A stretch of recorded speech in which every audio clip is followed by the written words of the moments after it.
मुंबईच्या मालाडमध्ये भाजप आणि काँग्रेसमधला वाद चांगलाच चिघळलाय। काल काँग्रेसने अमित साटम यांच्या कार्यालयाबाहेर आंदोलन केलं। आज भाजपने असलम शेख यांच्या कार्यालयाबाहेर राडा घालत त्याला प्रत्युत्तर दिलं।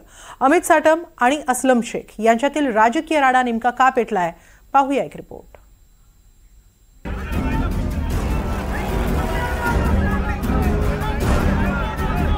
असलम शेख यांच्या कार्यालयासमोर भाजपचं आंदोलन। भाजपकडनं ईट का जवाब पत्थर से। बाबाचा पाकिस्तान नाहीये, आमचा हिंदू राष्ट्र आहे। त्या बाबाचा पाकिस्तान नाही। त्यांनी वक्तव्य केलं त्याचा आक्रोश आहे। शनिवारी काँग्रेस कार्यकर्त्यांनी भाजप नेते अमित साटम यांच्या कार्यालयासमोर तीव्र आंदोलन केलं। याला आज भाजपकडनं त्याच स्टाईलनं प्रत्युत्तर देण्यात आलं। असलम शेख यांच्या कार्यालयासमोर भाजप युवा मोर्चाकडनं आंदोलन करण्यात आलं।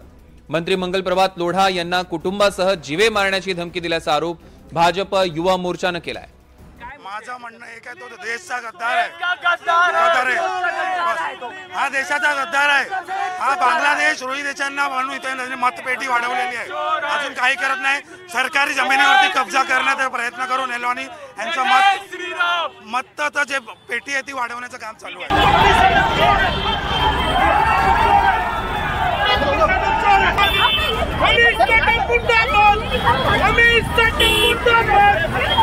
या प्रकरणाची सुरुवात मंगल प्रभात लोढा यांच्या मालवणीमधील कारवाईनंतर सुरू झाली होती।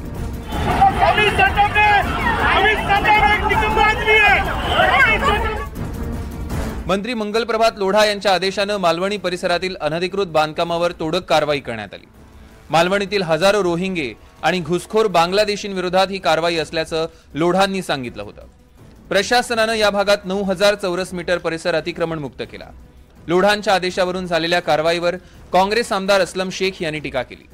हिंदू मुस्लिम मुद्द्यावर निवडणूक लढवण्याचा प्रयत्न असल्याचं असलम शेख यांनी म्हटलं होतं।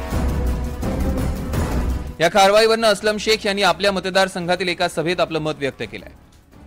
अमित साटम एक बदतमीज आदमी है, उसकी परवरिश में कहीं कमी रह गई है।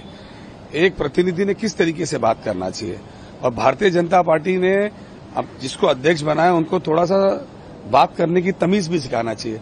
आप खाली गूगल करोगे तो किस तरीके से वो हॉकर से मारामारी करते हैं, किस तरीके से अधिकारियों को गंदी गंदी गालियां देते हैं, किस तरीके से लोगों को गालियां देते हैं।